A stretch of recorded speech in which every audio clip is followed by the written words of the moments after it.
வணக்கம். Cine cine mini mini ஆகாய தாமரைகள் இந்த பேரில் வந்து ஒரு திரைப்படம் வந்துச்சு. இந்த திரைப்படத்தினுடைய கதாநாயகனாக நடித்தவர் சுரேஷ், கதாநாயகியாக நடித்தவர் ரேவதி. சுரேஷுக்கு ஜோடியாக ரேவதி அந்த திரைப்படத்தில் நடித்தார். ரேவதியினுடைய அண்ணனாக நடித்தவர் சத்யராஜ். அந்த திரைப்படத்தை இயக்கியவர் வி அழகப்பன். ராமாயி வயசுக்கு வந்துட்டா அப்படின்ற ஒரு படத்தை இயக்கியவர் வி அழகப்பன். இப்போ கீர்த்தி சுரேஷ் இருக்காங்களே, அவங்க அம்மா மேனகாவை கதாநாயகியாக அந்த திரைப்படத்தில் அறிமுகம் செய்தார் வி அழகப்பன். அழகப்பன் சார் வந்து தேவராஜ் மோகன்ட்ட வந்து அசோசியேட் டைரக்டராக பணியாற்றியவர். அந்த ஆகாய தாமரைகளுடைய படப்பிடிப்பு ஒட்டன்சத்திரத்தில் நடைபெற்றது. அந்த திரைப்படத்தில் வந்து கதாநாயகியாக யாரை போடலாம் அப்படிங்கும்போது ரேவதி நடித்தா நல்லாயிருக்கும் அப்படின்ற மாதிரி மனசுக்குள்ளே நினச்சிக்கிட்டு அழகப்பன் சார் ரேவதியை பார்த்து சந்தித்து கதை சொல்லணுன்றதுக்காக நிறைய ட்ரை பண்ணியிருக்காரு. ஆரம்பத்தில் ரேவதி அதுக்கு சம்மதிக்கலை, அப்பாயின்மெண்ட் தரல. மண்வாசனை படம் திரைக்கு வந்து நல்லா ஓடிக்கிட்டு இருக்கக்கூடிய நேரம். அதுக்கு பிறகு பாரதி ராஜாவை அழகப்பன் சார் போய் சந்தித்து, இது மாதிரி நான் ஒரு படம் பண்ணணும்னு நினைக்கிறேன், நீண்ட இடைவெளிக்கு பிறகு இந்த படத்தை பண்ணுறேன், ரொம்ப கஷ்டப்பட்டு இந்த படத்தை உருவாக்குறேன், இதில் சுரேஷ் கதாநாயகன் கமிட் ஆயிடுச்சு, கதாநாயகி ரேவதி போடலாம்னு நினைக்கிறேன், கிராமத்து காதல் கதை, ரேவதி நடித்தா நல்லாயிருக்கும், ஆனால் ரேவதியை நான் வந்து சந்தித்து கதை சொல்லணும்னு சொல்லி ட்ரை பண்ணுறேன், இதுவரை அந்த அப்பாயின்மெண்ட் எனக்கு கிடைக்கல அப்படின்ற மாதிரி சொன்னோன்னே பாரதி ராஜாவும் அழகப்பன் சாரும் ஃப்ரெண்ட்ஸு, ரெண்டு பேரும் ஒரே நேரத்தில் உதவி இயக்குனராக படங்களில் பணியாற்றிக்கிட்டு இருந்தாங்க. அதனால் பாரதி ராஜா ரேவதிக்கு ஃபோன் பண்ணி சொன்னார். சொல்லி இது மாதிரி அழகப்பன் சொல்லிட்டு ஒரு டைரக்டரு, அருமையான டைரக்டரு, என்னுடைய நண்பன் தான், நல்லா படத்தை டைரக்ட் பண்ணுவான், அவன் டைரக்ட் பண்ண படம்னா நான் டைரக்ட் பண்ணுற படம் எப்படி இருக்கோ அதே மாதிரி இருக்கும், நீ அவன்கிட்ட வந்து கதையை கேளு, அந்த படத்தில் நீ நடிக்க சம்மதி அப்படின்ற மாதிரி பாரதி ராஜா சொன்ன பிறகு ரேவதி வந்து அப்பாயின்மெண்ட் கொடுத்தாங்க. அழகப்பன் சார் போய் கதை சொன்னார். கதையும் கதாபாத்திரமும் ரொம்ப பிடிச்சிருச்சு. ரேவதி சரின்னு சொல்லி சமைச்சிட்டாங்க. இப்போ சுரேஷ் ரேவதி ரெண்டு பேரும் நடிக்கிறதுன்னு சொல்லி தீர்மானமாச்சு. இந்த படத்தினுடைய படப்பிடிப்பு ஒட்டன்சத்திரத்தில் நடந்துச்சு. அந்த படத்தினுடைய மக்கள் தொடர்பாளர் நான். அந்த படப்பிடிப்பு நடக்கக்கூடிய இடத்துக்கு நான் போனேன். அங்கே போன பிறகு தான் எனக்கே ஒரு விஷயம் தெரிஞ்சிச்சு. என்ன அப்படின்னா, அழகப்பன் சார் அந்த திரைப்படத்தை இயக்குறதுன்னு முடிவு பண்ணி ஷூட்டிங் ஸ்பாட்டுக்கு வந்தாச்சு. ஒரு ஃபைனான்சியரை எதிர்பார்த்து, அந்த ஃபைனான்சியர் வந்து பணம் கொடுப்பாரு அப்படின்றத எதிர்பார்த்து அழகப்பன் சார் வந்து டோட்டலாக யூனிட்டோட ஒட்டன்சத்திரத்துக்கு வந்துட்டார். அவர் வந்த பிறகு தான் அவருக்கு மிகப்பெரிய ஏமாற்றம் அங்கே உண்டாயிருக்கு. என்னென்னா, அந்த ஃபைனான்சியர்லேருந்து சொன்னது மாதிரி பணம் கிடைக்கல. இப்படிப்பட்ட சூழல் இருக்கும்போது கையில் இருக்கக்கூடிய பணம், இன்னும் கழுத்தில் இருக்கக்கூடிய செயின், இந்த மாதிரி மாட்டுகள், மோதிரம் இதெல்லாம் அடகு வச்சு அதில் கிடைக்கக்கூடிய ரூபாவை வச்சு அங்கே இருக்கக்கூடிய ஒரு லாட்ஜில் தங்கி இருந்துக்கிட்டு கஷ்டப்பட்டு படப்பிடிப்பு நடந்துக்கிட்டு இருக்குது. கிட்டத்தட்ட சாப்பாடு அப்படின்னா லெமன் ரைஸு, தக்காளி சாதம், தயிர் சாதம், இந்த பேட்டர்னில் தான் நடந்துகிட்டு இருக்குது. நான் படப்பிடிப்பு நடந்தால் 4வது நாள் நான் போகும்போது அப்படி தான் நடந்துகிட்டு இருக்குது. அப்படி இருக்கக்கூடிய ஒரு சூழ்நிலையில் ஷூட்டிங் ஸ்பாட்டில் சுரேஷ் ரேவதி ரெண்டு பேரும் பேசிகிட்டு இருக்காங்க அப்படிங்களேன்.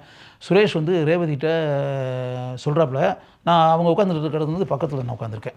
சுரேஷ் சொன்னாப்புல, என்ன இது ஷூட்டிங் சொல்லிட்டு இவ்வளோ தூரம் கூப்பிட்டு வந்திருக்காங்க, சாப்பாடெல்லாம் வெரி புவர், தயிர் சாதத்தையும் தக்காளி சாதத்தையும் லெமன் ரைஸையும் சாம்பார் சாதத்தையும் போட்டுக்கிட்டு இருந்தால் எப்படி, அதனால் வெரி புவர், நான் அழகப்பன் சார்கிட்ட வந்து இதை சொல்லணும்னு நினைக்கிறேன் அப்படின்ற மாதிரி சுரேஷ் சொல்கிறாப்புல.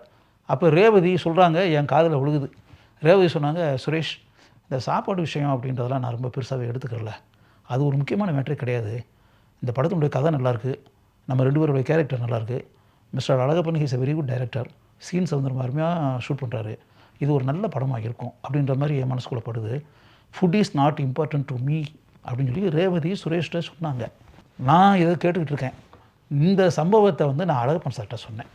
அழகப்பன் சாருக்கு அதில் ரொம்ப சந்தோஷம். ரேவதி இப்படி சொன்ன உடனே அதுக்கு பிறகு ரேவதி மேடம் எனக்கு நல்ல பழக்கமான பிறகு ரேவதி மேடம்கிட்ட நான் சொல்லியிருக்கேன்.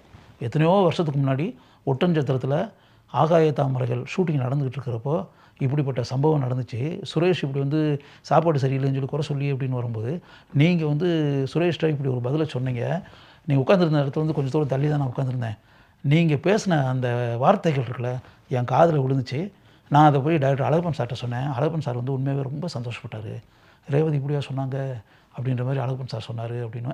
அதுக்கு பிறகு ஒரு விஷயம், ஒரு டிஸ்ட்ரிபியூட்டர் வந்தார். அந்த டிஸ்ட்ரிபியூட்டர் வந்து ரேவதி நடிச்சிருக்காங்கன்னு உடனே அந்த படத்தை வாங்கலான்ற முடிவுக்கு வந்தாச்சு அப்படிங்களா. சேலத்திலேருந்து அந்த டிஸ்ட்ரிபியூட்டர் ஷூட்டிங் ஸ்பாட்டுக்கே வந்தார். வந்த உடனே அழகப்பன் சார் வந்து கதையை சொன்னார். அந்த கதை ரொம்ப பிடிச்சி போய் அவர் சேலம் ஏரியாவை கமிட் பண்ணிட்டார். உடனே பணம் கொடுத்தாரு. அதுக்கு பிறகு அந்த படம் வந்து மலன்னு வளர்ந்துச்சு அப்படிங்களேன். எந்த விதமான பொருளாதார பிரச்சனை எதுவுமே இல்லாமல் வந்துச்சு. அந்த படத்தில் அட்வான்ஸ் கொடுத்ததோடு அதுக்கு பிறகு ரேவதிக்கு எந்த பணமும் கொடுக்கவே இல்லை. படம் முடிஞ்ச பிறகு தான் ரேவதிக்கு வந்து பேலன்ஸ் அமௌண்ட் கொடுத்தாங்க. ரேவதி அதுவரை அந்த கம்பெனியினுடைய சுச்சுவேஷன்ஸ்னு ஒன்று இருக்குல்ல, அதை வந்து புரிஞ்சுக்கிட்டு அவங்க வந்து சம்பளமே கேட்கல. படத்தினுடைய ஃபினிஷிங்கில் தான் அந்த சம்பளத்தையே கொடுத்தாங்க, மீதி அமௌண்ட்டை. அப்படிப்பட்ட சம்பவம் அந்த திரைப்படம் தயாரிப்பில் இருந்தபோது நடந்தது.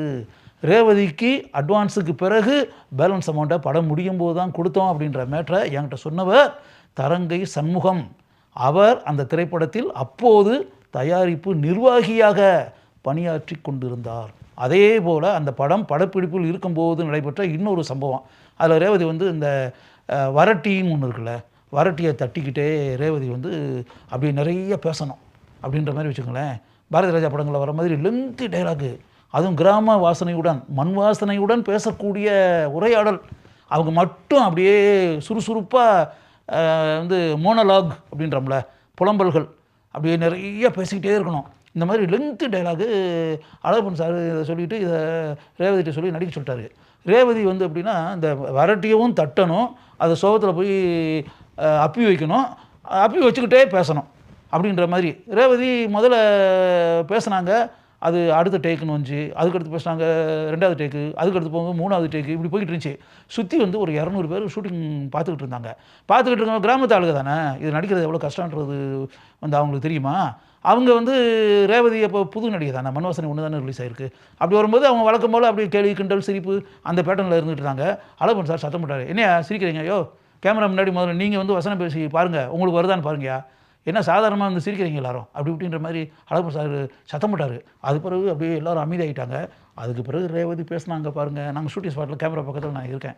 என்ன எக்ஸ்ட்ரானரியாக பேசினாங்க தெரியுங்களா, லென்த்து டைலாகுங்க. அந்த லென்த்தியான டைலாகை ரேவதி ஒரே மூச்சில் பேசுனாங்க பாருங்கள், எக்ஸ்ட்ரானரி. அதுக்கு பிறகு அந்த 200 ஆட்கள் சுற்றி நின்று பார்த்துக்கிட்டு இருந்தாங்களே, அந்த 200 பேரும் கை தட்டினாங்க ரேவதி நடித்ததை பார்த்து. அப்படி இப்படிப்பட்ட அருமையான சம்பவம் ஆகாய தாமரைகள் படப்பிடிப்பின் போது நடைபெற்றது. இந்த சம்பவத்தை கூட ரேவதி மேடம் எனக்கு நல்ல பழக்கமான பிறகு அவங்ககிட்ட இந்த மேட்டர் சொன்னேன். உங்களுக்கு எந்த அளவுக்கு இது ஞாபகத்தில் இருக்குன்றது தெரியாது. ஒட்டஞ்சத்திரம் ஊரில் ஆகாய தாமரைகள் படப்பிடிப்பு நடந்து கொண்டு இருக்கும்போது மிக நீளமான வசனத்தை நீங்கள் ரொம்ப எக்ஸ்ட்ரானரியாக பேசுனீங்க. நீங்கள் அப்படி பேசி நடித்ததை பார்த்துட்டு சுற்றி இருக்கக்கூடிய கிட்டத்தட்ட ஒரு 200 பேருக்கு மேலே இருந்திருப்பாங்க. அவ்வளோ பேரும் தங்களை மறந்து கைதட்டி உங்களை பாராட்டினார்கள் அப்படின்னு சொல்லி ரேவதி மேடம்கிட்ட சொன்னேன். அதை கேட்டு அவங்க ரொம்ப சந்தோஷப்பட்டார்கள். அவங்க ரொம்ப சந்தோஷப்பட்டாங்க. இன்றைக்கி அந்த திரைப்படத்தினுடைய இயக்குனர் வி அழகப்பன் இல்லை, உயிரோடு இல்லை. அவர் நம்மளை விட்டு பிரிஞ்சு போயிட்டார். என்னுடைய மிகவும் நெருங்கிய நண்பர் அவர். அவர் இல்லாத தருணத்தில் அவர் இயக்கி வெற்றி படமாக அமைந்த ஆகாய தாமரைகள் படப்பிடிப்பின் போது நடைபெற்ற இந்த சம்பவங்களை நினைவு கூர்ந்து உங்களுக்கு முன்னால் நான் கூறுகிறேன்.